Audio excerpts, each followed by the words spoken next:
तुम लोग बेगैरत हो, बेशरम हो, बेहया हो, मुझे कोई फर्क नहीं पड़ता इससे, ट्रस्ट मी। वापस मैं चली जाऊंगी, मुझे नहीं रहना इस गंदगी में। अस्सलाम वालेकुम एवरीवन, आई होप आप लोग सब खैरियत से होंगे। भाई आज अगर इस व्लॉग में मेरे मुंह से कुछ ऐसे अल्फाज निकल जाएं जो आपको मुनासिब ना लगे तो उसके लिए मैं पहले ही माजरत कर लेती हूँ। कुछ ऐसी बातें करने वाली हूँ जो कि मुझे लगता है कि करनी ज़रूरी है। ये चैनल मैंने क्यों बनाया था और इसको बनाने के बाद जो है जिन मौज़ूआत पर मैं बात करती हूँ उसमें मुझे बड़ा बैकलैश मिलता है। और आज मैंने अपनी एक वीडियो देखी इंस्टाग्राम पे जिस किस्म का बैकलैश मुझे मिला वो नाकाबिले बर्दाश्त था, लेकिन मुझे फ़र्क नहीं पड़ता। मैं यहाँ पे बैठी हुई हूँ बिकॉज़ मैं यहाँ पे बात करती हूँ कल्चर की, मॉडेस्टी की, सेलिब्रिटीज़ की, जो स्टूपिड हरकतें हमारी सेलिब्रिटीज़ कर रही हैं, उनकी वैल्यूज़ के हवाले से। And a lot of people disagree with me and I don't care. I will never care because this is what I believe. और अगर किसी को ये लगता है कि I will abandon my believe just because some strangers decided to attack me on social media, उससे referendum नहीं होगा, मेरे कैरेक्टर का नहीं होगा। जो मैं समझती हूँ, जो मेरी सोच है, वो मैं यहाँ पे कहूँगी। जितनी बातें मैं करती हूँ मैं किसी एक ख़ास इंसान को टारगेट नहीं कर रही होती हूँ, लेकिन जो गलत हो रहा होता है उसके खिलाफ मेरी कोशिश होती है कि मैं आवाज़ उठाऊँ, बिकॉज़ मैं इतना ही कर सकती हूँ। मैं जाके किसी को पकड़ के जेल में नहीं डाल सकती। मैं लॉज़ जो हैं उनको इम्प्लीमेंट नहीं कर सकती बिकॉज़ वो मैंने नहीं बनाए हैं। जिनको करने चाहिए उनको करने चाहिए, लेकिन वो नहीं कर रहे हैं। जितनी एक्सेसिव सेक्सुअलाइजेशन, वल्गैरिटी और सर्टेन काइंड ऑफ फैशन जिनको नॉर्मलाइज किया जा रहा है इस माशरे में हो रहे हैं, मैं उनके बारे में बात करूंगी। मेरा मोरल डाउन नहीं होगा। आज हो गया था। I woke up yesterday. I posted this clip from my last video, जो व्लॉग मैंने कल किया था, जिसमें अबीर असद जो मॉडल हैं और फिर वो सानिया इकबाल डांसर जो नीम बरहना शूट करवा रही थी, उनके बारे में बात हो रही थी। तो मैंने भी बात की और मुझे नहीं लगता कि मैंने कुछ गलत किया। उसके बाद जब क्योंकि वो एक नया चैनल है इंस्टाग्राम पे मेरा, मैंने जब सुबह उठ के देखा, ऑलरेडी आई वॉज डिप्रेस्ड, तो उसके नीचे 20 to 30% वो लोग होंगे जिन्होंने कहा आप बिल्कुल ठीक कह रही हैं, आप बिल्कुल ठीक कह रही हैं। बिकॉज मैंने उसमें ये बात की कि ये वल्गैरिटी और ये सारा कुछ जो हमारे कल्चर का हिस्सा नहीं है और ये तबाह और बर्बाद कर रहा है पाकिस्तान को, हमारी यंग जनरेशन को। उसके नीचे 70% लोगों ने, और including a lot of models जिनके 2-4 के पेजेस पे जाके मैंने देखा तो वो भी नीम बरहना थी, मुझे ऐसी ऐसी बातें कही, ऐसी ऐसी बातें कही, एंड आई डोंट केयर। पहले तो मैं किसी एक इंसान को टारगेट नहीं करती, मैं एक मौजू पे बात करती हूँ जो कि गलत हो रहा है, उसके खिलाफ मैं आवाज उठाती हूँ। लेकिन अभी मैं कहूंगी, किसी को बुरा लगता है तो लगे, माजरत के साथ। तुम लोग बेगैरत हो, बेशरम हो, बेहया हो। तुम लोग बर्बाद कर रहे हो इस मुल्क को। तुम लोग हमारे कल्चर को जो है ना, हमारे कल्चर के दुश्मन हो। हमारी वैल्यूज ये नहीं थी, कभी भी नहीं थी। मुझे जो लोग एक्सट्रीमिस्ट बुला रहे हैं, उनसे मेरा सवाल है कि भाई मैंने कब अपने किस व्लॉग में बैठ के तुम लोगों को कहा है कि तुम बुर्का पहनो, नकाब करो। मैं समझती हूँ मुझ में बहुत सारी कमियां हैं, लेकिन अपनी तारीफ नहीं करी, बता रही हूँ बिकॉज आप लोगों के साथ मैंने रिश्ता बनाया है। मुझे कुछ हासिल नहीं हो रहा, मैं यहाँ किसी मकसद के तहत आई थी। मुझे आप 10 मिलियन, आप मुझे मिलियंस दें महीने के कि जी हमारे साथ काम कर लो। बहुत सारे चैनल्स बुला रहे होते हैं, अच्छे पैसे भी ऑफर कर रहे होते हैं, मुझे नहीं करना। मुझे फ्रीडम ऑफ स्पीच चाहिए, मुझे अपनी राय भी देनी है, मैं ओपिनियन रखती हूँ और मैं गलत चीजों के खिलाफ आवाज उठाना चाहती हूँ। मुझे किसी के लिए काम नहीं करना भाई, मुझे मुझे यहाँ बैठना है इस प्लेटफॉर्म पे जिसके पीछे मैंने इतनी मेहनत की है कि कोई सोच नहीं सकता। सिर्फ एक मकसद था कि अपने जैसे लाइक माइंडेड लोगों के साथ मिलना, एक कम्युनिटी बिल्ड करना जिनकी सोच जो है मुझ जैसी हो। और मैंने बहुत मेहनत की। रोज के 8-10 घंटे कितने अपने फैमिली के फंक्शंस छोड़े, अपनी जिंदगी के मजे मौज मस्तियां छोड़ी, लग के काम किया। YouTube is not easy, content creation is not easy. ये कोई एक रील नहीं बनानी मुझे 60 सेकंड की, 1.5 मिनट की। ये एक प्रॉपर व्लॉग होता है और इसके पीछे जितनी एफर्ट होती है वो मैं लफ्जों में नहीं बता सकती। अच्छा जी, ये मैंने शेयर की न्यूज़, और उसके पीछे मैंने आपको बता दिया कि किस तरह मुझे टारगेट और मुझे बहुत टाइम से किया जा रहा है। मैं LGBTQ के बारे में मैंने बात की, मुझे ऐसी ऐसी धमकियां मिली। जब मैंने न्यूज़ शुरू की, अपना ये चैनल बनाया, तो शुरू में मैं क्राइम करती थी। मैंने अल्लाह की रजा के लिए बहुत आवाज उठाई, औरतों के लिए मैंने बड़ी एफर्ट की। फिर जब कोई हमारी खास मखसूस पार्टी कुछ गलत कर रही होती थी, मैं उस पर बात कर रही होती थी। मुझे कितनी धमकियां आई, मुझे टैग कर करके कहा गया हुकूमत से, इसको उठा लो, इसको उठा लो, इसको उठा लो। घर वालों ने कहा कि अब ये छोड़ दो, करना है तुमने, थॉट प्रोवोकिंग टॉपिक्स पे बात करनी है, तुमने जो गलत हो रहा है माशरे में उसके खिलाफ बात करनी है, तो तुम एंटरटेनमेंट इंडस्ट्री से भी वाबस्ता थी, तो तुम ऐसी जो सेलिब्रिटीज हैं उनसे रिलेटेड खबरें करो। मैंने एंटरटेनमेंट पिक कर ली अपनी नीश, और मैंने उसमें ये नहीं कि जी सेलिब्रिटी ने ये कर दिया, वो कर दिया, ये हो रहा है, फलाना हो रहा है, ढिमकाना हो रहा है, मैंने वो चीजें उसमें हाईलाइट की जो गलत हो रही हैं, जो हमारी सेलिब्रिटीज, सो कॉल्ड सेलिब्रिटीज छिछोरे बने गए हैं, जो मुआशरे को बर्बाद करने की कोशिश करी, कर चुकी। मैंने कल भी अपने व्लॉग में ये बात की थी, मुआशरा बर्बाद हो चुका है, आउट ऑफ हैंड्स, अब ठीक नहीं होने वाला कुछ। आप मेरी बात लिख लें, पहले तो हम कह रहे थे कि जी बर्बाद हो रहा है, बर्बाद हो रहा है, अब हो चुका है।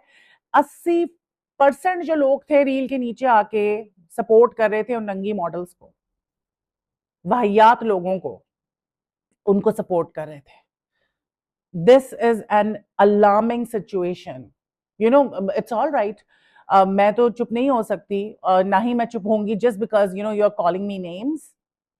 मैं चुप नहीं होंगी।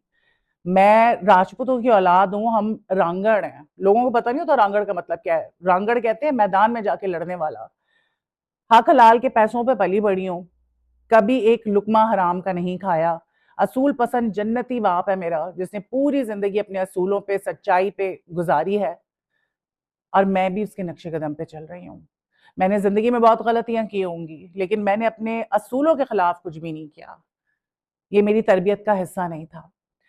लोग तरह तरह की बातें करते हैं, मैं आप लोगों को थोड़ा सा, हो सकता है कुछ नए भी लोग हो, थोड़ा सा ये बताना चाह रही हूँ कि मैंने आज से 4-5 साल पहले, मैं वैसे भी आउटगोइंग नहीं थी बहुत ज्यादा, मुझे पसंद ही नहीं था, मेरा माइंडसेट ही नहीं मिलता था। लोगों को लगता था लिबरल है, अच्छा कोई वेस्टर्न कपड़े पहन रहा है तो लिबरल है। नंगे पने मैंने कभी भी नहीं किए थे। हाँ, मैं कपड़ों का ख्याल नहीं रखती थी। वन फाइन डे, क्योंकि दिल बेचैन होता था, मैंने अल्लाह से हर वक्त कहती थी कि अल्लाह ताला मुझे ना तू जैसा चाहता है वैसा बना दे। मैंने एक दिन डिसाइड किया कि मुझे नहीं चाहिए दोस्त यार, ये वो, ना मेरा दिल लगता, ना मेरे दिल को सुकून मिलता, मैंने सब छोड़ा। I don't have friends. आप लोग मेरे दोस्त हैं, आप लोग मेरे दोस्त यार, and I am so happy to have you guys. मैं बता नहीं सकती मैं कितना आप लोगों से प्यार करती हूँ। और मैंने, मेरा जिंदगी में फोकस मेरी इबादत होती है जो सबसे पहले है। अब मेरा घर, मैं एक शादीशुदा औरत हूँ, मेरे घर में मुस्तकिल मेरी फैमिली आई हुई होती है, मेरा फैमिली टाइम, मैं उनको टाइम देती हूँ, और मेरा ये YouTube, this is my life.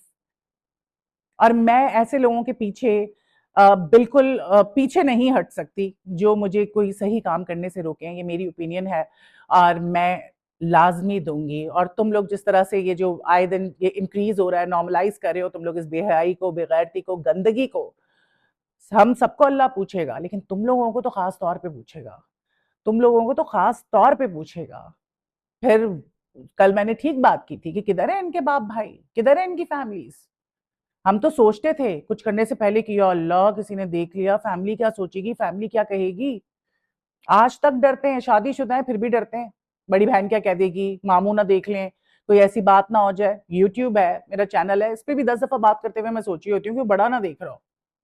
तो तुम लोग बेगैरती फैला रहे हो, और यू नो नॉर्मलाइज कर रहे हो। ये स्टैंडर्ड्स तुम लोगों ने बना लिए हैं जी, कपड़े उतरेंगे, यू नो सोशली रेलेवेंट रहने के लिए तो हम कूल लगेंगे, और यही है, और ये होना चाहिए, और ये तो एक्सट्रीमिस्ट औरत है, यू नो इस तरह की बातें करती है। तो एक्सट्रीमिस्ट तो तुम लोग हो ना, कि हर चीज एक्सट्रीम पे करते हो, नंगे पने भी एक्सट्रीम पे कर रहे हो। तो मुझे तुम लोग चुप नहीं करा सकते। मैं अल्लाह मेरे साथ है, और आज मेरा जितना मोरल डाउन था, और क्यों था, जो कुछ कल हुआ है, बच्चे जिस तरह से मारे गए हैं, जल के मर गए हैं, मैं करा ही नहीं सकती थी news. I was so depressed. और मैं हमेशा कहती हूँ कि हम क्या कर सकते हैं, हम बात ही कर सकते हैं ना, आवाज ही उठा सकते हैं, करना तो हुकूमत ने। हमारी हुकूमत, हमारे इदारे, हमारा पूरा निज़ाम, और ये जो हुकूमती इदारे हैं उनका निज़ाम देख लें, मिसमैनेजमेंट देख लें। बच्चे जल के मर रहे थे और वो लोगों को अपना इमेज बचाने की पड़ी थी। एक माँ ने 9 महीने अपने पेट में बच्चा रखा, क्या बीतरी होगी उसकी, जल के मर गया। उससे पहले बच्चियों के रेप हो रहे हैं, वो आयत नूर को देख लो, किस तरह उसका बाप तड़प रहा था। उससे पहले एक बच्ची का रेप हुआ, जवान जवान लड़के मर रहे हैं, लड़कों के रेप हो रहे हैं, खवातीन के बच्चों के होते हुए रेप हो रहे हैं। क्या हो गया है और क्या बनेगा, मैं बैठ के रो रही होती हूँ। I am a very sensitive person. पूरी जिंदगी सेंसिटिव होने की वजह से मैं डिप्रेशन का शिकार रही, दवाइयों पे रही, डिप्रेस्ड, क्योंकि मैं नहीं डाइजेस्ट कर सकती ये चीजें। इसी वजह से मैंने क्राइम न्यूज भी छोड़ी थी। मैं अवॉइड करती हूँ उन चीजों के बारे में बात करना। क्या बनेगा इस माशरे का, क्या बनेगा इस दुनिया का? दुनिया को तो छोड़ दें, अब तो मैं वाकई सोचती हूँ कि मैंने बहुत बड़ी गलती की थी अमेरिका से वापस आके। उसके बाद इतने चांसेस थे जब मैं वापस जा सकती थी, but I decided to stay here in Pakistan. But I think I have made a mistake. और अब मैं 101% कह रही हूँ कि I might move anywhere, anywhere, Europe, America, कहीं भी वापस मैं चली जाऊंगी। मुझे नहीं रहना इस गंदगी में, मुझे नहीं रहना इस गंदे माशरे में, नहीं रहना। लोग कहेंगे वहां भी तो सब गंदा है। चलो वो तो है ही काफिर ना, वो तो ये सब कुछ करते हैं। काफिरों में रहूंगी तो ये तो लगेगा ना कि मैं मुसलमान हूँ यार, मुझे ये सब कुछ नहीं करना है, ये काफिर हैं। लेकिन मुसलमानों में रह के उनको ये गलाजत और गंदगी करते हुए देखना ना मेरे लिए नाकाबिले बर्दाश्त है, मेरे लिए नाकाबिले बर्दाश्त है। So I am sorry, showbiz की दुनिया से बहुत कोई खबरें वबरें मैं आपके साथ नहीं शेयर कर सकी, ये बातें मुझे आपके साथ करनी थी। और ये जो एक्यूजेशन मेरे खिलाफ और एक वो मुहिम चलाई जा रही है बहुत अरसे से, और तरह तरह की बातें हो रही हैं और ब्लैकमेलिंग की जा रही है, तो इससे मुझे कोई फर्क नहीं पड़ता, मुझे कोई फर्क नहीं पड़ता इससे, ट्रस्ट मी। तुम लोग मेरा मोरल डाउन नहीं कर सकते, तुम लोग कुछ भी नहीं कर सकते। जब अल्लाह आपके साथ खड़ा होता है ना, और जब कुछ आप अल्लाह के लिए कर रहे होते हैं, तो फिर उसका मजा ही और होता है। फिर आपकी सारी दुनिया आपके अगेंस्ट हो जाए, सारी दुनिया आपके अगेंस्ट हो जाए, आपको फर्क नहीं पड़ना चाहिए। अगर आपका दिल मुतमईन है कि आप अपनी जगह ठीक हैं। अब मेरा दिल मुतमईन है। So I had to talk about this with you guys, because मैं आप लोगों को अपनी फैमिली समझती हूँ। I swear to God, I have great respect for you guys. मुझे कोई वो ग्रो नहीं करना था चैनल के लाखों करोड़ों सब्सक्राइबर्स आ जाएं। मुझे जितने भी लोग आए जो मेरे साथ इस जर्नी में शामिल हैं, बस वो मुझे समझें और हम सेम पेज पर हों। और अगर हम नहीं भी हैं, बहुत सारी दफ़ा मैं आप लोगों को कहती हूँ कि यार ओपिनियन है, मैं 10 दफ़ा गलत हो सकती हूँ, मैं कोई रोबोट तो हूँ नहीं कि भाई एआई फिक्स कर दी सारी, आपने डेटा डाल दिया और अब मैं जो है ना सारी चीजें सही बोलूंगी। I make mistakes, I am a human being. बहुत सारी दफा लोग कहते हैं और फिर मुझे समझ आता है हाँ दे आर राइट, मेरे ख्याल से मैंने गलत बात की है। सो यहाँ पे हेल्दी डिस्कशन होता है। I don't target anybody and I don't want to. अल्लाह मियाँ कब किसको हिदायत दे दे हमें क्या पता, लेकिन अगर कोई गंदगी कर रहा है, बेहयाई फैला रहा है, तो उसके बारे में बात करना जरूरी है और मैं करूंगी। और मुझे, मैं आपको बता भी नहीं सकती कि जिस तरह की कमेंट्स और जिस तरह की चीज़ें और मैसेजेस मुझे आ रहे होते हैं ना, वो मैं यहाँ पे शेयर भी नहीं कर सकती, मैं वो अल्फाज रिपीट भी नहीं कर सकती। और मैं बद्दुआ देती हूँ, दुआ करती हूँ, बद्दुआ तो नहीं, दुआ करती हूँ कि अल्लाह ताला उनसे हिसाब ले, उनसे हिसाब ले। That's it.